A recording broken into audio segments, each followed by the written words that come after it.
There are as many nights as days, and the one is just as long as the other in the year's course. Even a happy life cannot be without a measure of darkness, and the word happy would lose its meaning if it were not balanced by sadness. Shame is a soul eating emotion. The creation of something new is not accomplished by the intellect, but by the play instinct acting from inner necessity.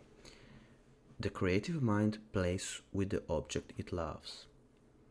To find out what is truly individual in ourselves, profound reflection is needed, and suddenly we realize how much uncommonly difficult the discovery of individuality is. What you resist persists. The first half of life is devoted to forming a healthy ego. The second half is going inward and letting go of it. About a third of my cases are suffering from no clinically definable neurosis, but from the senselessness and emptiness of their lives. This can be defined as the general neurosis of our times. Nothing has a stronger influence psychologically on the environment and especially on their children than the unlived life of the parents. An understanding heart is everything in a teacher and cannot be esteemed highly enough. One looks back with appreciation to the brilliant teachers, but with gratitude to those who touched our human feeling. The curriculum is so much necessary raw material, but warmth is the vital element for the growing plant and for the soul of the child. The reason for evil in the world is that people are not able to tell their stories. Wholeness is not achieved by cutting off a portion of one's being, but by integration of the contraries. If there is anything that we wish to change in the child, we should first examine it and see whether it is not something that could better be changed in ourselves.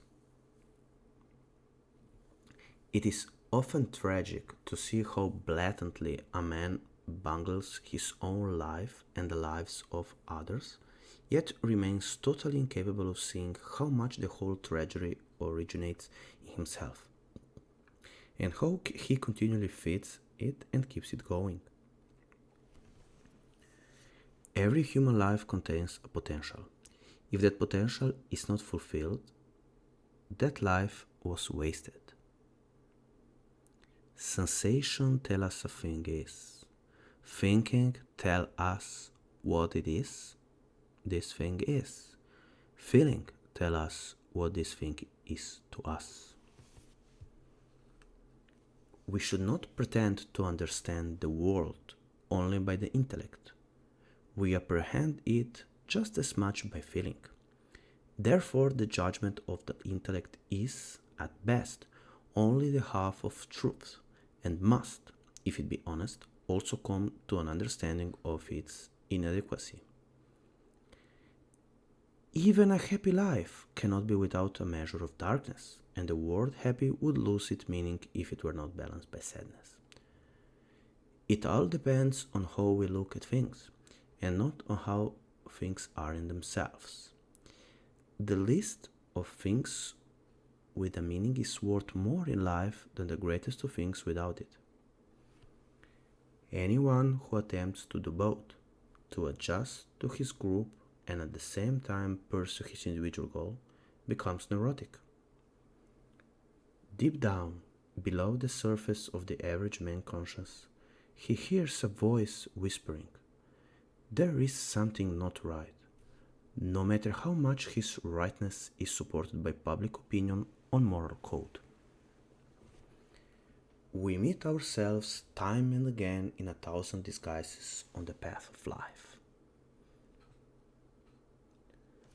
Thoroughly unprepared, we take the step into the afternoon of life.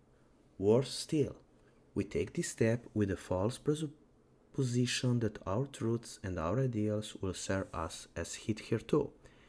But we cannot live the afternoon of life according to the program of life's morning.